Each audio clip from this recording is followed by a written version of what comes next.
물론 이제 요한계시록 우리 힘정에 보면은 거기 개요가 나와 있긴 해요. 그죠?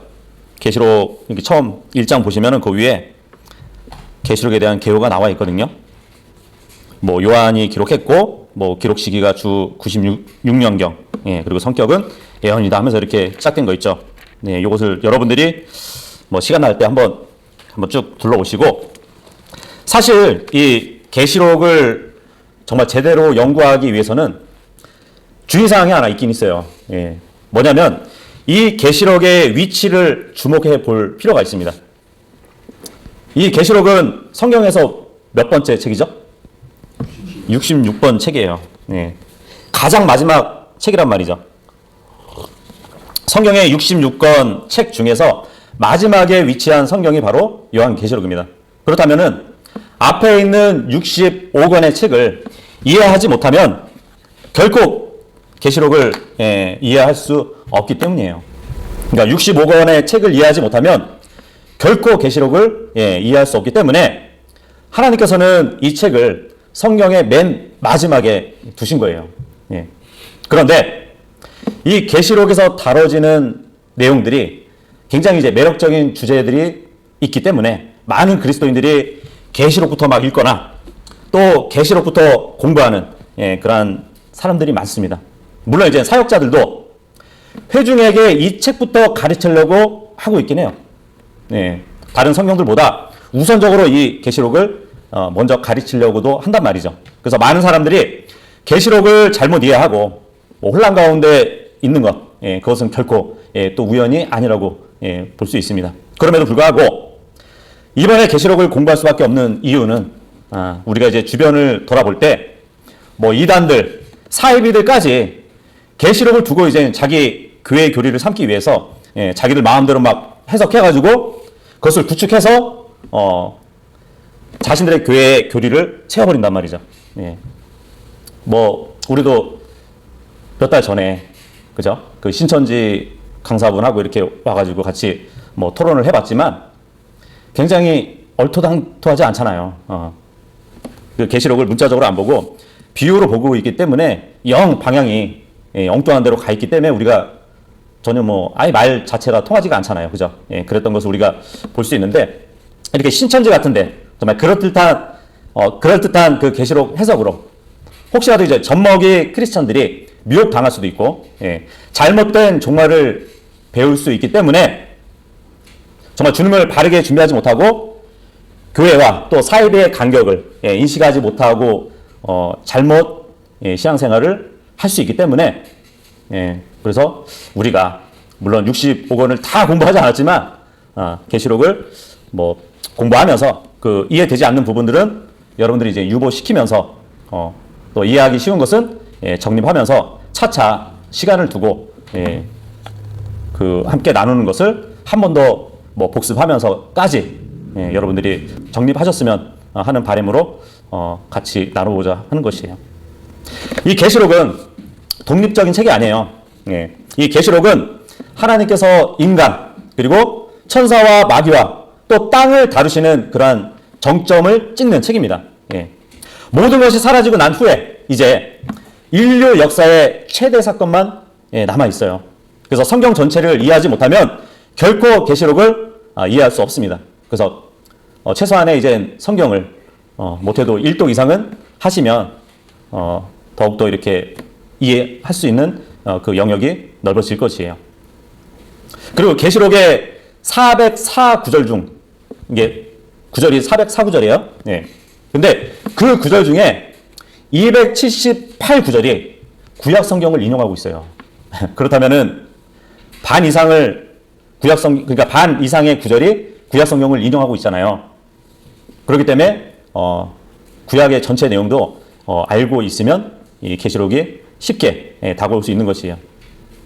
계시록은 22개의 장으로 이루어져 있는데 500군데에서 구약 성경을 인용하거나 암시하고 있는 그런 부분이 있단 말이에요.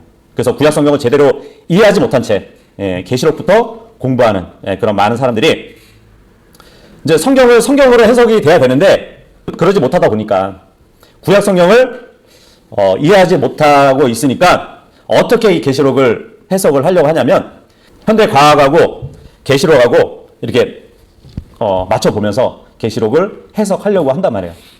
그래서 많은 오류를 범하고 있습니다. 마찬가지로 성경으로 해석하지 못한 많은 설교자들이 신문이나 잡지, 방송 매개체 같은 것을 이제 참고하면서 이 계시록하고 매칭을 시키려고 그래요. 뉴스에 어떤 내용이 나오면 계시록을 막 해석을 한단 말이에요. 저런 일 계시록에 보면은 저랑 비슷한 내용이 있으니까 그 계시록의 내용이 저희를 얘기하는 것이 아닐까. 그러면서 잘못 이렇게 해석을 한다는 것이에요. 서점에 가면 이제 계시록에 대한 주석들이 많이 넘쳐나요. 넘쳐나는데 우리는 다 이해하지 못할 수도 있지만 악한 이단들과 또 거짓 교사들의 그 암세포가 정말 교회 안에까지 들어와서 이 계시록을 자기들의 구미에 맞게 해석을 해놓은 그런 책들이 많다는 것이에요. 그래서 우리는 물론 일찍 계시록을 공부하는 단계지만 예방 차원에서는 우리가 말씀을 함께 공부하고 또 정립하고 정말 거짓 교리에 대처할 수 있는 그런 일이 있기를 바랄 뿐이에요. 이 계시록의 기록 연대는 그 로마의 도미시안 황제 때, 그때가 이제 AD 95년이나 이제 96년경, 그때로 보기도 합니다. 사도 요한이 이 도미시안 황제, 이 통치 기간 제15년에 이 요한이 이제 예수 그리스도의 증거로 인해 가지고 반모섬에 유배가 돼요. 그래서 그 반모섬에서 이 하나님이 주시는 계시를 보았고, 그것을 기록했다고 다 그렇게 또 말을 하고 있습니다. 저기 반모섬 어디 바위에서 계시를 보고 있는 요한의 그림이라고 보시면 될 것 같습니다. 그러니까 이 계시록은 반모섬, 거기서 사도 요한이 예수 그리스도의 증언으로 인해 가지고 유배 당해서 갔던 그 섬에서 하나님으로부터 받은 그 계시를 기록했단 말이에요. 근데 하나님은 장차 임할 그 미래에 대한 환상을 자세하게 이제 요한에게 주셨는데, 기본적으로 이 계시록은 예언의 책이에요. 앞으로 있을 그러한 기록을 해 주신 거란 말이죠. 그래서 독특한 책입니다. 근데 성경을 보면 보통 이렇게 성경을 나눌 때 보면은 율법서, 대언서, 역사서, 복음서, 서신서, 이렇게 나누거든요. 들어보셨죠? 모세오경은 율법서, 그리고 대언자들이 기록했던 것은 대언서, 그리고 사사기, 여호수아, 이런 역대기, 열왕기, 역대기, 이런 것들은 이제 역사서로 우리가 보통 보기로 하죠. 그리고 예수님 당시에 그 사복음서 같은 경우는 이제 복음서로 얘기하고, 사도 바울이 편지를 써가지고 교회에 보낸 편지들로 인해서 교리를 세웠던 그 기록들은 서신서라고 이렇게 보통 부른단 말이에요. 그런데 이 요한계시록은 굉장히 독특해요. 그러한 것들을 다 가지고 있는 게 계시록입니다. 성경에 율법서가 있어요. 근데 율법 하면은 보통 뭐와 관계가 되죠? 믿음보다는 행위에 많이 이렇게 관계가 있잖아요. 그죠? 왜냐하면 율법 하면은 지켜야 되는 거잖아요. 그래서 요한계시록 같은 경우는 이제 그 1장 3절에 보시면 이런 말씀이 있어요. 이 대언의 말씀들을 읽는 자와 듣고 그 안에 기록된 그것들을 지키는 자들은 복이 있나니 이는 때가 가깝기 때문이라, 이 말씀을 하고 있어요. 여기 보니까 말씀을 읽는 자, 그리고 듣는 자, 그리고 그것들을 지키는 자들은 복이 있대요. 보통 율법서 하면은 행위와 관계가 있는 책이란 말이에요.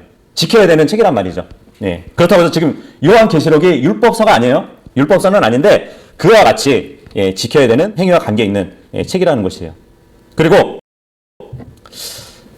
성경에는 복음서가 있죠. 그죠? 근데 이 계시록도 복음서 역할을 합니다. 계시록 14장 6절도 한번 보도록 할게요.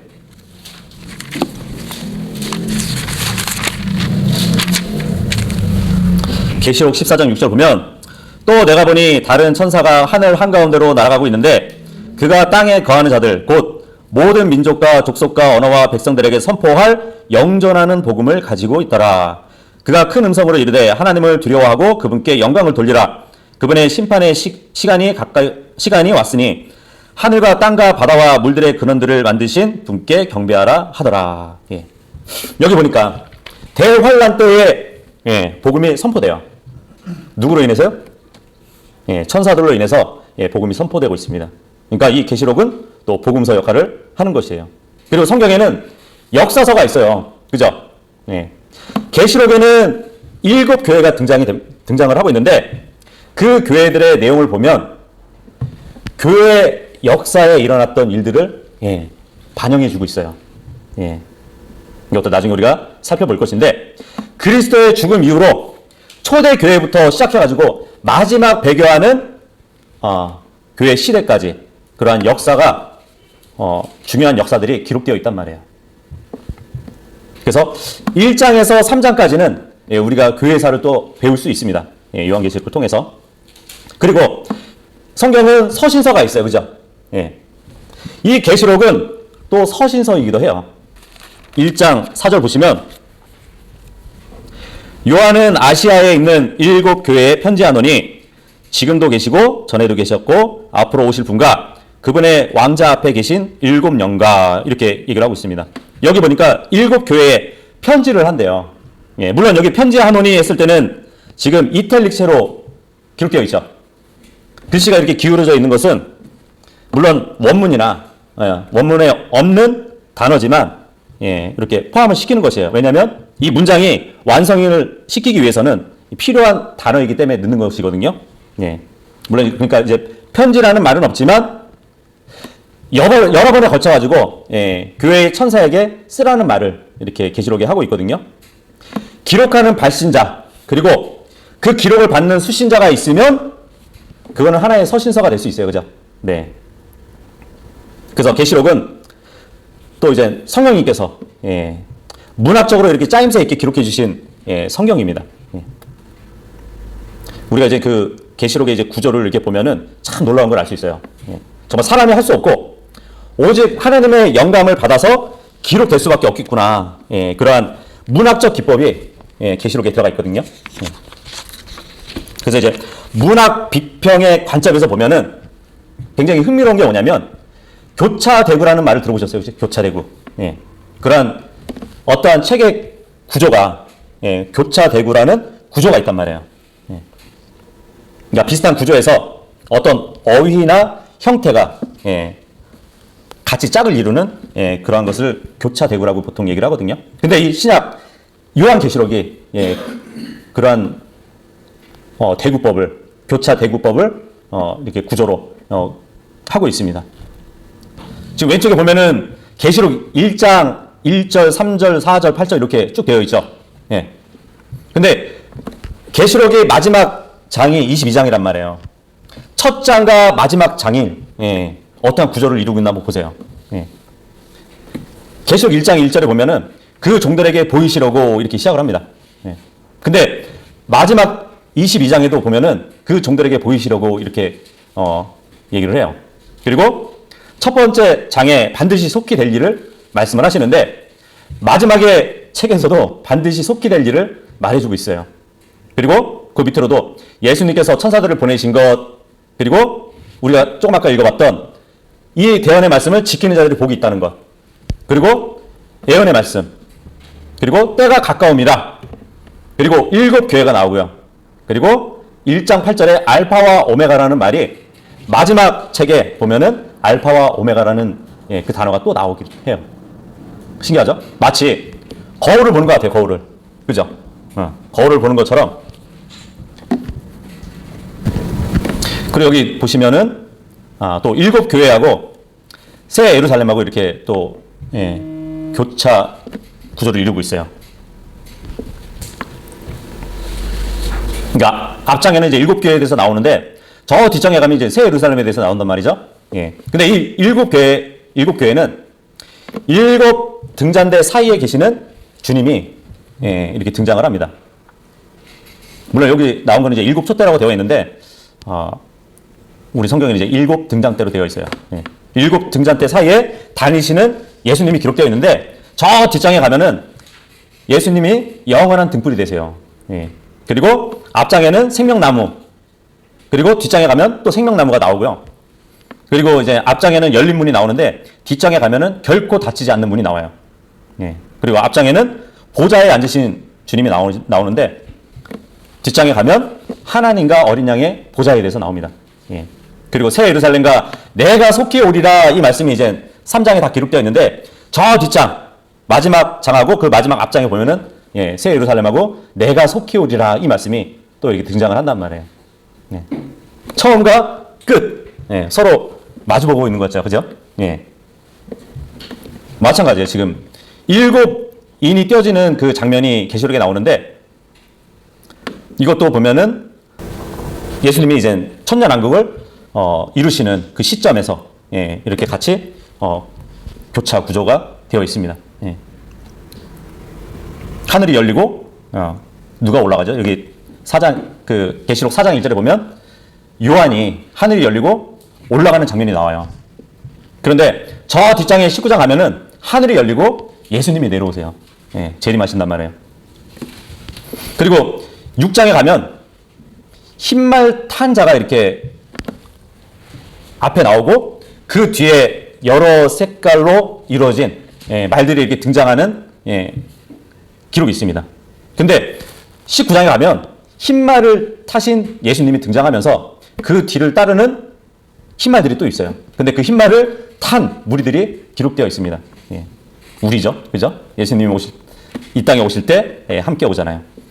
그리고 6장에 보면은 짐승의 표를 받지 않고 그 인신 제물로 바쳐진 그런 혼들이 제단 아래에 있는데 저 뒤에 20장 가면 순교자들의 혼들이 이제 부활해가지고 재판석에 앉는 그 기록이 있습니다.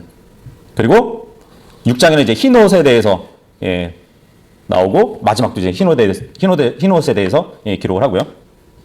그리고 6장에 가면은 앞에 6장에 보면은 왕과 장군들의 이제 막 죽음을 바래요. 19장에 가면은 왕이나 뭐 대장들이나 그 환란 때 그 고통을 받는 사람들이 결국 이제 죽임을 당하는 그런 기록이 있는 것이에요. 그래서 앞과 뒤가 서로 이렇게 계속 이렇게 마주보는 것처럼 기록되어 있다는 것이에요. 대환란 때 보면은 7 나팔 재앙이 있고 또 이제 마지막 7 재앙이 이렇게 기록이 되어 있는데 굉장히 많이 유사하죠. 8장하고 16장을 보면 8 곱하기 2는 16이잖아요. 그죠?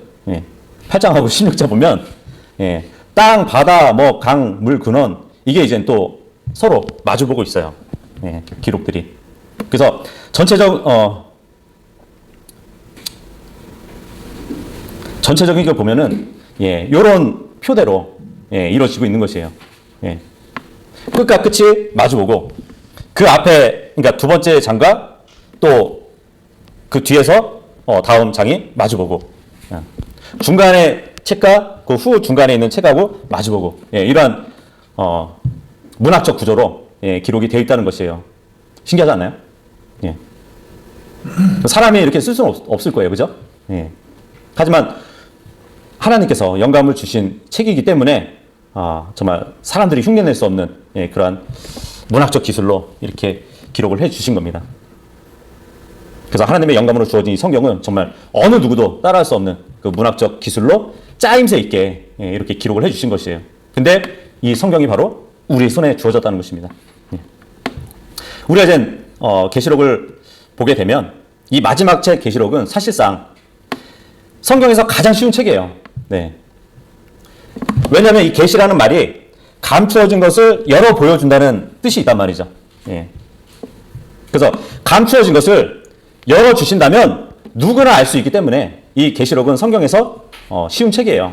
그런데 이 계시록은 성경에서 가장 어렵고 난해하고 뭐 상징성이 있어서 해석하기 어렵고 뭐 비유로 가득 차가지고 아무나 보면 안 된다. 그렇게 가르치는 사람들이 있다는 것이에요. 그래서 이 계시록을 묵시록 이렇게 부르는 사람들이 있죠. 계시하고 묵시하고 무슨 차이가 있을까요? 그렇죠. 열고 닫고죠. 계시록은 열어주는 책이에요. 근데 묵시록이라고 하면은 닫아버린 책이거든요.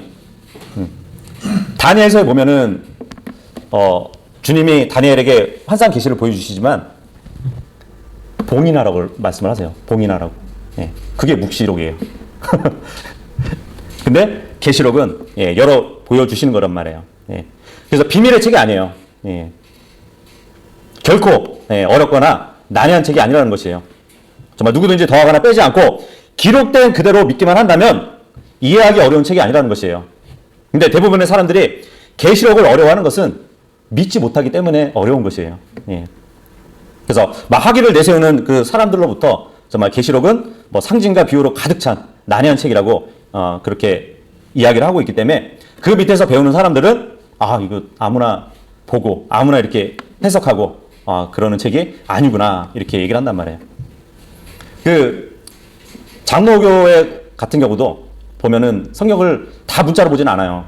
예, 많이 상징적으로 보고 예를 들어 뭐 성경에 계시록에 나오는 1000년 하면은 우리는 정말 1000년으로 믿잖아요.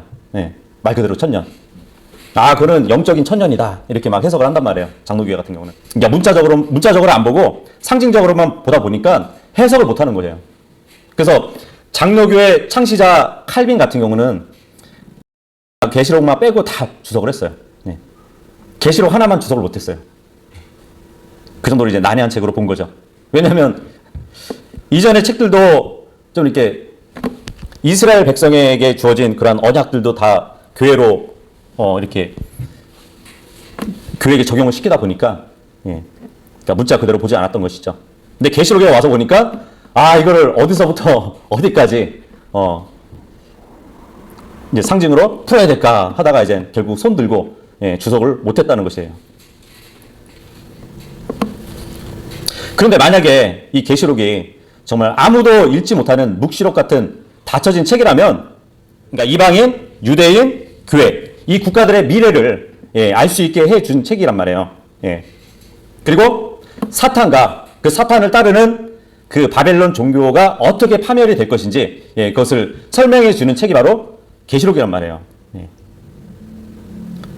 그래서 심판 또 하늘과 땅 그 종말을 말해주는 책이 바로 계시록인데 이 선명하게 보여주는 이 책을 주님이 안 주셨다고 봐야 되잖아요. 그렇지 않나요? 물론 자신의 정체가 탄로나는 것을 싫어하는 이 사탄이 아마 그러한 어리석은 목사들 또 이제 신학자들을 정말 사용해가지고 이 계시록을 기록된 그대로 보지 않도록 그렇게 만들어 버린 것이에요. 그래서 정말 순진한 성도들이 아까도 우리가 봤다시피 이 대언의 말씀을 읽고 듣고 지키는 자가 복이 있다고 그랬잖아요. 그러면 누구나 읽을 수 있고 누구나 들을 수 있는 거잖아요. 그죠? 근데 사탄은 그러한 학자들이나 목사 그리고 신학자들을 통해 가지고 순진한 성도들이 믿지 못하도록 만들어 버렸습니다. 그래서 이제 뭐 계시록을 이제 해석하는 체계가 뭐 몇 가지 되긴 해요. 뭐 넓게는 뭐 4가지 해석 방법이 있다고는 하는데 보통 이제 이 계시록을 과거적으로 보시는 분들이 있어요. 뭐 과거적 해석 방법이라고 보통 얘기하는데 이 접근 방법은 뭐냐면 이 책에 있는 모든 일들 1장에서부터 22장까지의 모든 일들이 1세기에 이미 다 일어났다. 과거에 다 일어난 일이다. 이렇게 주장을 합니다. 그리고 이 전체 글을 보면 로마와 교회의 싸움을 다룬다. 그렇게 가르쳐버려요. 그래서 사도 요한이 이제 성도들이 로마의 박해를 받는 중에 위로하고 격려하기 위해서 편지로 주어진 책이라고 그렇게 해석을 한단 말이에요. 그리고 적그리스도라 불리는 자는 네로 황제라고 이렇게 해석을 해버려요. 그리고 예수님의 재림도 나오잖아요. 그죠? 근데 과거에 이루어졌다고 이렇게 얘기를 해버리면 예수님의 재림도 이루어져 버린 것이에요. 근데 정말 AD 70년경에 예루살렘이 멸망했을 때 그때 재림이 이루어졌다고 그렇게 해석을 또 해버려요. 물론 이제 눈에 보이는 재림이 아니라 영적인 재림을 하셨다고 그렇게 해석을 한단 말이죠. 물론 이제 계시록이 이 당시에 로마의 박해를 견디고 있는 사람들에게 특별한 가치가 있는 책이긴 해요. 그래서 요한은 정말 자신이 그들에게 힘을 북돋아 주기 위해서 물론 쓰긴 했습니다. 하지만 요한은 자신이 예언을 기록하고 있다고 또 7번이나 말을 해요. 근데 이미 지나버린 과거 역사라고 그렇게 얘기해버린다면 모든 예언들이 다 이루어졌다고 그렇게 봐야 되는 것이잖아요. 그래서 그 과거적 해석 방법은 우리가 인정을 하지 못하는 것이고, 또 이제 역사적 해석 방법이 있어요. 이 부류에 속한 사람들은 이 교회사 성취로 이렇게 보는 거예요. 이 교회 시대 때 이루어지는 기록들이다. 그렇게 보는 것이에요. 근데 여기 아까도 말씀드렸다시피 말 그대로 천년 하면은 천년 기간을 얘기하는데 그거는 영적인 천년을 얘기하는 거라고 그렇게 이야기하는 사람들이 이 역사적 해석 방법을 취하는 사람들이에요. 그래서 이제 계시록에 나오는 그 문자적인 것들을 다 상징을 통해서 이제 해석을 한단 말이에요. 예를 들어서 뭐 그 계시록 9장 1절에 보면은 한 별이 땅으로 떨어진다는 말씀이 있거든요. 그걸 가지고 뭐 이 떨어진 별은 마호메트나 뭐 나폴레옹이다. 아니면 알려지지 않은 그리스도인 이단자일 수도 있다. 막 그러한 이상한 해석을 막 해버려요. 그리고 또 이제 중요한 어떠한 역사적인 사건들이 있잖아요. 그러면 요한계시록에 이제 예언과 막 연관 지어가지고 또 해석하려고 막 애를 씁니다. 나폴레옹이 등장해가지고 유럽을 막 정벌 했었잖아요. 그를 막 적그리스도라고 이렇게 해석을 막 해버려요. 그리고 2차 대전 와중에 그 히틀러를 막 적그리스도라고 또 얘기도 합니다. 그리고 이제 중세 카톨릭 교회 교황을 적그리스도라고 해석을 했어요. 그러니까 적그리스도의 해석이 계속 바뀌는 거죠. 그죠? 그리고 이제 영적 해석 방법이 있습니다. 이 학자들은 완전히 예언이라는 생각을 배제시켜버려요. 이 계시록을. 그냥 사탄과 그리스도 싸움, 성과 악의 대결을 상징적으로 보여주는 것이 계시록이다. 우리는 여기서 그냥 우리에게 도움이 되는 영적 원리, 우리에게 도움이 되는 영적 교훈만 받으면 된다. 그렇게 해석을 한단 말이에요. 분명히 요한은 자신이 예언을 기록한다고 말을 했습니다. 그래서 우리가 취하는 해석 방법은 미래적 해석 방법이에요. 우리는 요한계시록이 예언서인 것을 압니다. 그죠? 앞으로 일어날 예언이란 말이에요. 4장부터 계속해서 우리는 이제 교회가 휴거된 그 후에 땅과 하늘에서 일어날 그 사건들에 대해서 기록한 예언들을 보게 될 것이에요. 그리고 2장에서 3장에까지 보면 교회에 대한 예언의 역사도 나온다고 믿거든요. 물론 과정일 수도 있는데 앞으로 이루어지는 그 교회에 대한 예언도 분명히 있다고 우리는 보는 것이에요. 그래서 우리는 이 계시록의 어떤 상징이나 뭐 표적들도 물론 있어요. 영적인 교훈도 물론 있습니다. 그리고 교리적으로도 이 분명히 이루어질 예언에 대한 문자적 그 미래 역사가 있을 것이라는 것도 우리는 다 믿어요. 그래서 우리는 그 세 가지를 다 적용할 수 있는 사람들이에요. 역사적 적용, 교리적 적용, 그리고 우리에게 영적인 교훈. 그래서 만일 계시록이 예언으로 해석되지 않으면 하나님은 정말 세상의 미래, 또 이 세상의 역사적 과정, 또 교회에 대한 승리, 죄에 대한 심판, 또 구약에서 발견되는 여러 가지 약속들에 대한 그 예언들을 성취할 것이라는 그 설명을 해주는 한 책을 신약 성경에 주지 않았다고 우리가 보게 되는 것이에요. 하지만 주님은 그러한 것들을 다 우리에게 알려주시기 위해서 이 계시록을 기록해 주신 것입니다. 이 책을 교회가 휴거된 이후에도 발생할 그 사건들을 예언한 책이라면 정말 우리가 경건하게 접근해서 정말 올바로 공부하면 정말 그 수고로 인해서 하나님은 정말 우리에게 많은 조명들을 주실 것이고 우리가 그것을 잘 나누어서 공부한다면 하나님께 인정받는 자들이 될 것이에요. 아까 우리가 이제 그 교차 대구 구조를 봤잖아요. 근데 이게 계시록 안에서만 있는 것이 아니라 우리가 처음 책이 창세기잖아요. 그죠? 그리고 마지막 책이 계시록이란 말이에요. 근데 상호 보완적으로 기록된 것을 우리가 또 볼 수 있습니다. 여러분 이제 프린터물 나눠준 거 보면은 창세기와 계시록 이렇게 비교된 글 있죠? 예. 처음 책과 마지막 책이 어떻게 바라보고 있는지 그걸 보여주고 있어요. 창세기 보면은 하늘과 땅을 창조하셨잖아요, 하나님이. 그죠? 예. 근데 계시록에 보면은 마지막에 새 하늘과 새 땅을 창조하십니다. 예. 그리고 첫 창조 때는 땅을 다스리는 첫 아담을 주님이 두셨어요. 근데 마지막에는 영광 중에 다스리시는 마지막 아담, 예수 그리스도가 계시록에 기록됩니다. 창세기 보면은 밤과 바다의 창조가 있었어요. 그죠? 근데 계시록의 마지막에 보면 밤도 없고 바다도 없어집니다. 그리고 아담에게 데려온 신부가 있었죠. 이브가 있었죠. 창세기에 보면은 계시록에 보면 그리스도를 위해서 단장한 신부가 등장합니다. 그리고 에덴 동산에 있던 생명나무가 창세기에 기록되어 있는데 계시록에 보면은 새 예루살렘에서 생명나무가 등장합니다. 창세기 보면은 이제 죄가 죽음과 저주를 가져왔어요. 그죠? 아담의 죄로 인해서. 하지만 계시록에 보면 마지막에는 더 이상 저주나 죽음이나 눈물이 없습니다.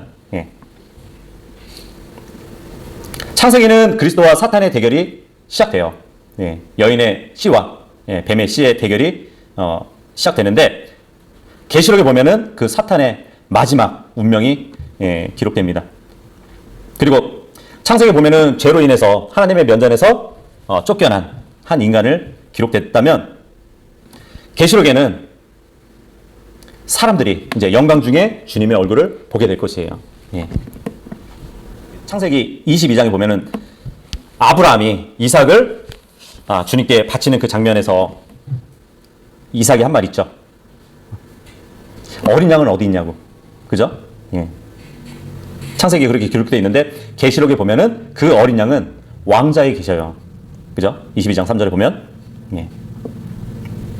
그리고 창세기에 보면은 사탄은 처음으로 거짓말을 해가지고 인간을 타락하게 만들었잖아요. 근데 계시록에 보면은 거짓말하는 어떤 것도 새 예루살렘의 도시에 들어가지 못한다고 기록이 되어 있습니다. 이렇게 요한계시록은 인간의 역사에 대한 하나님의 계획을 요약하고 있어요. 오래전에 첫 창조에서 시작된 그러한 일들이 궁극적으로는 이제 새 창조에서 완성될 것을 보여주고 있습니다. 그래서 이 책은 역사, 히스토리잖아요. 그죠? 주님의 이야기, 히즈 스토리. 그것을 이제 보여주고 있단 말이에요. 그래서 인간사는 정말 승리자이신 그리스도의 손안에 달려있음을 보게 될 것입니다. 그래서 우리가 이 계시록을 공부해서 우리는 그분이 다시 오시는 때를 예비하기 위해서 격려를 받아야 되고 또 우리가 섬기도록 조명을 받고 정결한 생활을 할 수 있도록 또 능력을 받아야 되는 것이에요. 이 계시록의 이제 개요를 다 보면 1장 19절에 계시록의 전체 내용을 단축시켜서 보여주거든요. 계시록 1장 19절 보시면 네가 본 것들과 지금 있는 것들과 이후에 있는 것들을 기록하고 이 말씀이 있어요. 이 19절이 이젠 계시록 전체를 이렇게 나눠서 보여주는 것이에요. 네가 본 것들, 이것은 지금 요한계시록 1장에 나오는 그 내용들 중에 보면은 영광을 받으신 왕이신 또 제사장이신 그리스도를 기록하고 있거든요. 그러니까 요한 앞에 나타난 예수 그리스도의 영광스러운 모습을 보게 돼요. 막 발에 끌리는 옷을 입고 가슴에 금띠를 띄우고 그런 옷을 입으셨는데 제사장 옷이거든요. 제사장 옷. 그것을 입고 계신 그리스도를 보게 돼요. 근데 머리가 막 흰 양털 같고 눈은 막 불꽃 같고 또 주님의 발을 보니까 용광로에서 닳은 발처럼 튼튼하고 이제 견고한 그러한 예수님을 보게 됩니다. 그리고 그 예수님이 음성을 낼 때는 많은 물소리가 같아가지고 정말 멀리 있는 사람이나 가까이 있는 사람들이나 모두 들을 수 있는 그런 음성을 듣게 돼요. 그리고 예수님의 오른손에는 7별이 있는데 그것을 이제 보게 됩니다. 그래서 네가 본 것들과 했을 때는 요한이 그리스도를 본 그것을 얘기하고 있어요. 그리고 지금 읽는 것들 이것은 이제 계시록 2장에서 3장까지 나오는 교회사 그 교회를 얘기합니다. 그래서 요한계시록의 앞부분에는 7교회를 두고 기록하고 있는데 정말 요한이 살던 그 당시에 실제적으로 있었던 그 지역교회에 있는 그 역사가 바로 지금 있는 것들, 그렇게 보시면 돼요. 그리고 이후에 있을 것들 하는 것은 요한계시록 4장에서 이제 요한이 하늘로 올라가요.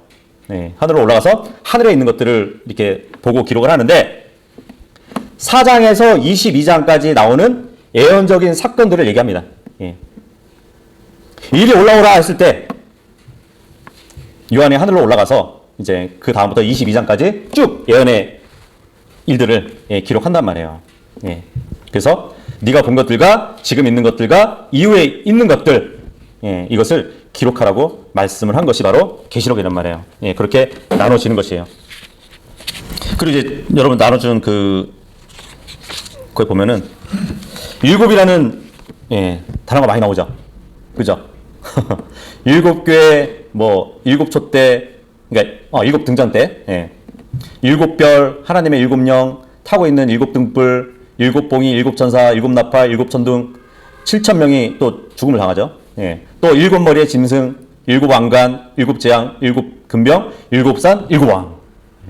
계시록은 일곱이 엄청 나와요. 근데 주 무대가 언제냐면 대환란이잖아요. 대환란은 몇 년? 환란기는 몇 년? 7년이에요.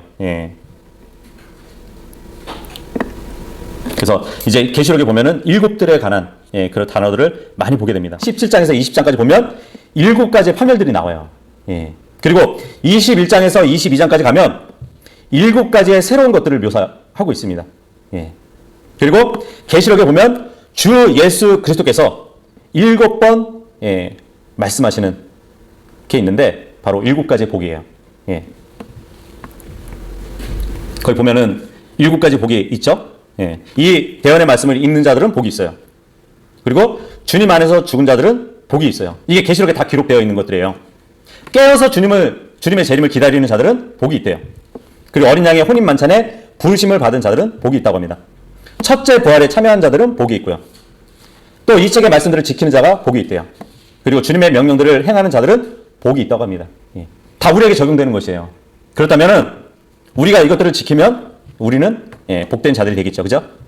그리고 계시록을 보면 주님의 다시 오심에 대한 그 말씀들이 7번 언급이 되어 있어요. 그리고 이제 계시록에 보면은 하얀 화이트 이거에 대해서 많이 기록되어 있거든요. 주님의 머리털이 하얗고요. 이기는 자가 받게 될 새 이름이 기록된 돌, 하얀 돌에 기록이 된다고 그래요. 그리고 이기는 자가 입는 옷이 흰 옷이래요. 하늘에 거주하는 자들도 입게 될 옷이 흰 옷이고요. 또 24 장로가 입고 있는 옷도 흰 옷이고 더러운 영이 타고 있는 말이 흰 말이에요. 그리고 순교자들이 입는 옷이 흰 옷입니다. 구원받은 큰 무리가 입는 옷이 흰 옷이에요. 또 어린 양의 피로 씻어서 예복이 된 그 옷도 희게 된 옷입니다. 나중에 주님이 추수하실 텐데 그 추수하시는 주님이 앉아있는 그것도 구름인데 흰 구름이에요. 천사들이 입은 옷도 흰 아마포옷입니다. 나중에 예수님이 재림하실 때 타실 말이 흰 말이에요. 그리고 예수 그리스도가 재림하실 때 우리도 흰 말을 타고 함께 내려옵니다. 그리고 하나님께서 앉아 계신 왕자, 나중에 이제 마지막 때 심판하실 그 왕자는 흰 왕자예요. 이렇게 해서 오늘은 뭐 대충 이렇게 개요를 봤는데 성경 전체의 주제는 예수 그리스도예요. 그죠? 이 계시록의 주제도 예수 그리스도입니다. 그래서 우리는 이 계시록뿐만 아니라 성경 전체가 예수님에 관해서 무엇이라고 증언하는지 보기 위해서는 성경 전체를 살펴봐야 돼요. 그래서 우리가 잊지 말아야 될 것은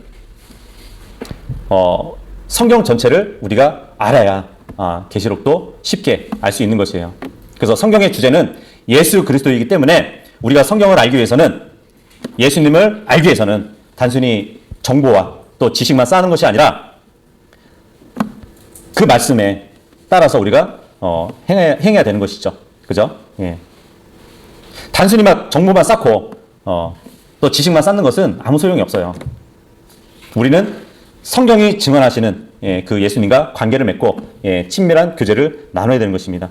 아무리 성경 지식을 많이 쌓는다 해도 예. 예수님과 개인적인 관계를 맺지 않고 교제를 나누지 않으면 아무 유익을 끼치지 못해요. 그죠? 또 우리에게도 아무 유익도 되지 못하고 얻지도 못합니다. 그래서 우리는 계시록을 통해서 정말 성경의 예언에 대해서 공부하면서 정말 우리의 눈은 항상 예수님을 바라봐야 돼요. 예. 우리는 결코 시선을 예수님에게서 다른 것으로 돌리지 말아야 됩니다. 그러려면 성경을 온전히 우리가 이해하고 또 완전히 습득해서 변화된 인생을 살아야 되는 것이에요. 그래서 계시록 공부를 통해서 앞으로 무슨 일이 일어나게 될지 알 뿐만 아니라 정말 예수님과 더 친밀하고 더 완전히 동행하는 삶을 살 수 있기를 바라겠습니다. 그래서 오늘은 여기서 끝내고 돌아오는 주일은 한 절 한 절 우리가 공부하도록 하겠습니다.